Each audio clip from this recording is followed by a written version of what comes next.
Um, I appreciate everything everyone has said about the defense of the Affordable Care Act, but rather than striking a statistical position or coming up with basically what was pretty humorous and entertaining by my good friend from Texas, I really enjoyed his presentation. I just want to talk about a person, and this is the person I want to talk about.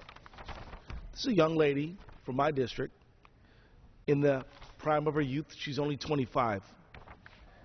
And I'd like to talk to you about her a little bit, Mr. Speaker.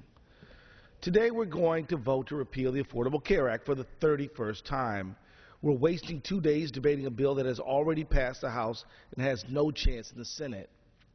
Rather than spend our time creating jobs, we spend it trying to take health care away from those who need it most. One of those people, Mr. Speaker, is an individual by the name of Julie Doyle. This is Julie. This is Julie. Julie's 25, as I said, and her life has already been filled with numerous roadblocks. Julie had her first heart procedure at age 12, and for the last 13 years have been filled with many ups and downs, including losing her father when she was 15.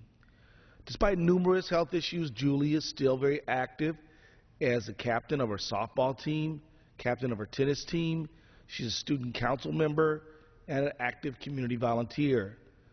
So imagine, I think she's an amazing kid. Of course, she's not a kid, she's a young woman now, but she's still quite an amazing member of our community. Like many young people her age, Julie is dreaming of going to college, having a successful career. She wants to study business. Her efforts were derailed about 3 years ago when she started having multiple system disorders and started blacking out. There were days when she only had the energy to crawl from the bathroom. Concussions, bruises, broken teeth became routine. Just as her condition was becoming severe, her insurance was due to end. However, because of the Affordable Care Act provision allowing young adults to stay on their parents' plan until age 26, Julie was able to get the health care that she needed. Now, for the people who think it's so clever, so smart, so funny, I don't know what they think it is, to repeal the Affordable Care Act, I urge them to think about Julie. Julie's worth it. I yield back. The gentleman yields back. The chair will now recognize the gentlewoman from California, Ms. Rabel Allard, for 5 minutes.